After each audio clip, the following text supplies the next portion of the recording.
Avec notre expert jardin en Bourgogne-Franche-Comté, Nicolas le jardinier qui officie dans une célèbre grande jardinerie du côté de Selon-la-Rue. Mais pour nous, aujourd'hui, Nicolas, vous allez nous livrer les derniers petits secrets parce que je suis certain que vous avez un jardin, une terrasse, un balcon.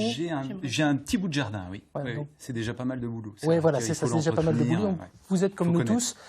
L'hiver, on ne sait pas trop s'il a vraiment eu lieu, etc. Et aujourd'hui, c'est un peu compliqué. Oui. Là, je me suis battu ce week-end contre les cocons de chenilles processionnaires. Voilà. C'était l'aventure du week-end. D'accord. Ouais. Bon, autre aventure, là, on ne sait pas si l'hiver est terminé. Quelle est la première des choses qu'on doit faire, Nicolas ? Pour l'instant, bon, on n'a pas eu de froid, donc si vous avez mis des protections sur vos plantes, on va plutôt les retirer parce que les protections style voile d'hivernage, donc comme on a ici, qu'on va mettre sur des plantes à feuillage persistant, ces protections, on va les mettre uniquement lorsqu'il fait froid. Donc actuellement, on a des températures qui sont relativement douces, donc on retire. Bon, ça fait un petit peu de travail, il faut les retirer, les remettre assez régulièrement. Donc on espère que au mois de février, qu'on a un petit peu de froid. Souvent le mois de février un petit peu traître, donc on espère vraiment avoir du froid. Puis on peut avoir les giboulées de mars aussi. Également. Et donc quand on va remettre ces voiles d'hivernage, il faut faire très attention, il y a quand même une technique quand même pour les mettre. On va toujours mettre un voile d'hivernage. Le voile d'hivernage ne doit pas toucher le feuillage. Donc on le met toujours sur des plantes à feuillage persistant comme des camélias, des palmiers. Il ne doit pas toucher le feuillage, le voile d'hivernage. Il ne doit pas toucher le feuillage, non. Donc on va donc mettre des petits tuteurs autour de la plante et donc installer ce voile d'hivernage pour éviter qu'il soit au contact de la plante. J'ai beaucoup aimé la tête qu'a fait Jessica quand vous avez dit qu'il faut mettre des tuteurs. Mais c'est bien, on est là aussi pour ça. Donc on va donc entortiller ce voile d'hivernage autour de la plante. On va faire 2-3 tours suivant le type de voile d'hivernage. Là on a un voile d'hivernage, c'est du 30 grammes au mètre carré, donc c'est le plus classique. Donc là on fera 2-3 tours. Après on a souvent, on trouve également du 60 grammes, donc là, un tour suffira. Donc ça, c'est vraiment très important de le mettre en période de gros froid et en période de neige, pour éviter que la neige tombe sur le feuillage et n'aille brûler le feuillage. Donc ça, c'est important. Et lorsqu'il neige également, on va secouer la neige qu'il y a sur le voile d'hivernage pour pas que la neige reste au contact de la plante et fasse du poids et n'aille casser cette plante. Nicolas, comme on dit chez nous, il ne faut pas gâcher, on va rendre hommage à Guiraud. Est-ce qu'on peut réutiliser ce voile d'hivernage d'une année sur l'autre finalement? Bien sûr, c'est un voile qu'on peut utiliser vraiment plusieurs années. À moins qu'il se déchire, à la longue il peut se déchirer quand on a des grands vents, donc ça on peut le réutiliser. Ce qu'on peut également réutiliser, c'est pour les plantes en pot, style camélia, palmier qui sont en pot. On peut également protéger le pot. On va protéger la partie aérienne, mais les racines également. Donc on va donc protéger soit avec de la toile de jute, on va faire plusieurs tours de toile de jute autour de ce pot, ou du plastique à bulles. Donc ça, c'est des matériaux qu'on peut récupérer. Là, comme l'autre, c'est des matériaux qu'on peut récupérer. On va revenir sur des conseils très pratiques et très concrets. Mais vous l'avez dit, l'hiver, il faut prendre soin de nos amis les plantes dans le jardin ou sur le balcon, ou même dans notre intérieur. La preuve en couleur. Peur de perdre des plantes avec ce froid. Faut t'en occuper. 63% des Français disposent d'un jardin. Privé pour 58%, partagé pour 5%. Sans compter les pots sur les balcons et les terrasses. Mais comment en prendre soin l'hiver? La préoccupation numéro 1, c'est de protéger vos plantes du grand froid et surtout du gel. Les plus fragiles, les exotiques, qui sont en pot, devront être mises à l'abri. Si vous les rentrez, attention au chauffage, à ne pas les priver de soleil et à n'arroser qu'au minimum pour que les racines qui dorment à cette période ne pourrissent. Pensez aussi à couvrir les plantes que vous n'avez pas la possibilité de rentrer à l'intérieur. Un voile d'hivernage leur offrira une bonne protection tout en les laissant respirer. Vous pouvez aussi utiliser du papier bulle ou des sacs de jute pour protéger le pot. Vous pouvez également réaliser un paillage naturel à l'aide d'écorces, de feuilles mortes ou encore de compost. Et n'arrosez jamais lorsqu'il gèle, les racines risqueraient de geler. Mais sachez aussi qu'un bon coup de gel peut être profitable pour votre sol. Il élimine certaines maladies. Sinon, s'il ne gèle pas, dès janvier, on peut tailler par exemple les arbres fruitiers. Non, en hiver, il n'y a pas rien à faire. Alors on tourne le coup déjà à quelques idées reçues. Le point de vue de l'expert, Nicolas Jardinier. Il y a beaucoup de choses qui sont très bien dans ce reportage. Après, heureusement, rassurez-nous. Non, après, il faut faire attention. À la fin, vous dites donc qu'il faut tailler les arbres fruitiers, mais les arbres fruitiers à pépins. Les arbres fruitiers à noyaux, on les taille plus à la chute des feuilles. Actuellement, on est plus sur les arbres fruitiers à pépins, donc pommiers, poiriers, donc là, on est dans la bonne période. hors période de forte gelée, donc là actuellement on peut, il n'y a aucun problème. Et puis donc pour tout ce qui est protection de plantes, donc on protège toujours les plantes à feuillage persistant. Les plantes à feuillage caduc, donc elles vont donc perdre leurs feuilles. Les plantes sont au repos, donc elles ne risquent vraiment rien au niveau du gel. Par contre, les plantes à feuillage persistant, elles peuvent se déshydrater avec des grosses gelées, donc il faut bien faire attention. Et au niveau de l'arrosage, on va donc arroser effectivement hors période de gelée, on ne va pas arroser sur un sol gelé. Et si par exemple on a une grosse période de froid, donc du moins 10, moins 15 pendant 1 ou 2 semaines, on va bien arroser lorsque ça dégèle parce que le froid en fait va déshydrater les plantes à feuillage persistant. Donc on va donc arroser ces plantes pour bien les réhydrater parce qu'une plante qui est bien réhydratée va bien repartir alors que si on ne la réhydrate pas, elle risque de mourir. Allez, 0805 383 383, place à l'interaction. Bonjour, quel est votre prénom et votre question s'il vous plaît?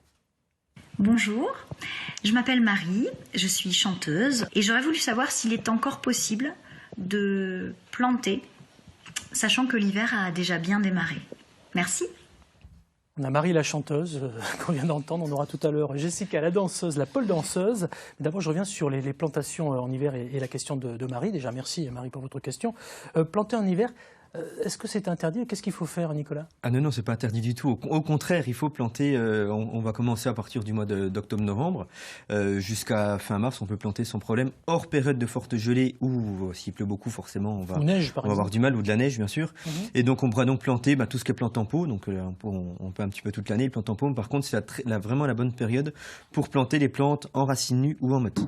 Donc plantes en racines nues, c'est des plantes qui ont été élevées en pleine terre. Qui auront développé un bon chevelu racinaire. Donc c'est des plantes qui vont bien reprendre et qui coûteront beaucoup moins cher parce qu'elles sont élevées en pleine terre. Elles coûteront beaucoup moins cher à l'achat qu'une plante élevée en pot hors sol. Alors on peut planter, mais est-ce qu'on peut semer, Nicolas? Non, par contre, pour les semis, c'est pas la bonne période. Si vous avez une petite plante, une graine qui commence à pousser, qui a un petit coup de gelée derrière, elle va s'abîmer. Donc, on s'aimera. J'ai beaucoup aimé le petit regard de Jean-Louis Toubard quand vous avez dit ça. Ça va mieux dans votre jardin d'un coup, là, Jean-Louis, ou pas? Oui, c'est rassurant. C'est rassurant d'avoir un jardinier, des conseils et tout. C'est pas évident. Hein. Quand on connaît pas parfaitement chaque plante a sa saison, etc. Donc, moi, je découvre un peu ça. Donc c'est vraiment un univers particulier. Vous parliez des chenilles tout à l'heure. Les chenilles, c'est pas normal qu'elles apparaissent maintenant. Nicolas, on ne devrait pas sortir. Les cocons positionnaires actuellement, ils sont encore sous forme de cocons. Donc on a des grosses boules blanches dans les pins. Donc c'est donc des cocons de chenilles processionnaires et donc elles vont sortir au printemps lorsque les températures seront plus douces. Et là, il faut faire attention parce que c'est très urticant. Donc il faut faire très attention. Allez, 0805 383 383. Top à la question du jour. Quel est votre prénom, monsieur le passionné? Parce qu'il a l'air passionné, ce garçon, vous allez comprendre. Oui, bonjour, c'est Emmanuel, passionné de jardin. Si j'avais un seul conseil à donner donc aux passionnés de jardin, par exemple les végétaux comme vous voyez derrière moi, c'est une fougère arborescente, eh bien, c'est de bien les protéger. Et j'ai une question justement pour passer l'hiver. Est-il nécessaire de rabattre également les feuilles des fougères arborescentes? Voilà, j'attends avec impatience le printemps pour pouvoir commencer à désherber tout ça. En tout cas, coup de chapeau à ce garçon, parce que la pluie n'a pas arrêté pour poser sa question. Hein. C'est vrai qu'on a un temps pourri actuellement, mais il fallait de l'eau. Vous l'avez dit, merci. Tout à fait. Merci il faudrait à Emmanuel. du froid également. Oui, merci à Emmanuel, jardinier amateur. Alors la question, c'est, on rabat les feuilles des fougères arborescentes ou pas? Pour l'instant, on a peu de grosses gelées, donc les fougères arbustives peuvent passer au-delà de -5, on va dire. Donc tant que le feuillage n'est pas abîmé, n'est pas marron, on le laisse comme ça. Et par contre, lorsqu'il y aura des nouvelles feuilles qui vont apparaître au printemps, on pourra couper les anciennes pour que le stipe continue à se développer. Meilleur des conseils, c'est quoi? Puis tout à l'heure, je vois une photo, là j'ai l'impression de voir du paillage, c'est ça, non? C'est quoi? C'est du paillage, on peut le mettre au pied de certaines plantes, mettre un petit paillage pour éviter de garder le sol nu. Et même au jardin, c'est vraiment conseillé de pailler les sols pour éviter que les sols se lessivent avec la pluie. Pailler les sols, ça veut dire quoi? On va mettre soit on peut mettre une petite couche de fumier, soit des feuilles mortes, pour éviter en fait que le sol soit nu. Et lorsqu'il pleut, en fait, le sol peut se lessiver, on va avoir également de l'érosion. Donc on essaye de toujours garder un sol protégé avec des feuilles mortes ou différents composants naturels. D'accord. Jessica met son pull pour ne pas se refroidir avant sa petite démonstration de pole dance. Et finalement, notre terre a besoin d'un vêtement et c'est le paillage. Plutôt que d'évacuer les feuilles mortes à la déchetterie, on les laisse sur place et au printemps, on pourra les incorporer au sol pour apporter la matière organique. Nicolas le jardinier, quel est le meilleur conseil que vous puissiez nous donner à nous en Bourgogne et en Franche-Comté en cette fin janvier là, pour notre jardin? Pour l'instant, les conseils, c'est bon, comme on a vu un petit peu dans le reportage, on va faire tout ce qui est taille, de fruitiers. On va surtout pas tailler les rosiers, c'est encore trop tôt. Les arbres à floraison estivale également, on va attendre plutôt le mois de mars. Les arbres qui vont fleurir au printemps, on les taillera après la fleur, donc plutôt sur avril-mai, on va dire. Et voilà, donc il faut vraiment respecter les bonnes périodes pour tailler les plantes et puis les protéger vraiment uniquement lorsqu'il fait froid pour éviter les mauvaises surprises, parce qu'il y a certaines personnes qui vont protéger une plante dès le mois de novembre, et lorsqu'ils vont retirer les protections au mois de mars, c'est la catastrophe parce que la plante a pourri à l'intérieur. Ouais. Donc on protège uniquement lorsqu'il fait froid. Et puis on n'hésite pas à enlever si on ça enlève, sera si ça se radoucit, on remet, on peut le faire Alors plusieurs fois. On fait un peu de sport, Jean-Louis, c'est parfait ça. Très bien, c'est voilà, bien. Ça me va. En 2 mots, il y a aussi les plantes qui sont à l'intérieur de notre maison. On a parlé du chauffage. On a tendance parfois à rentrer certaines plantes à l'intérieur. Alors à tort ou à raison, et qu'est-ce qu'il faut faire? Il faut faire attention à quoi? Il y a certaines plantes de toute façon qu'on est obligé de rentrer. Par exemple, vous prenez des bougainvilliers, on peut avoir des oiseaux du paradis, certaines sortes de palmiers, des cycas, des choses comme ça, qui vont s'abîmer même si on met un voile d'hivernage, donc on est obligé de les rentrer. Donc ces plantes, il faut effectivement surveiller l'arrosage, les arroser sans excès pour éviter qu'elles ne pourrissent au niveau des racines. On va aérer également la pièce où elles sont pour aérer, pour éviter qu'elles ne s'abîment.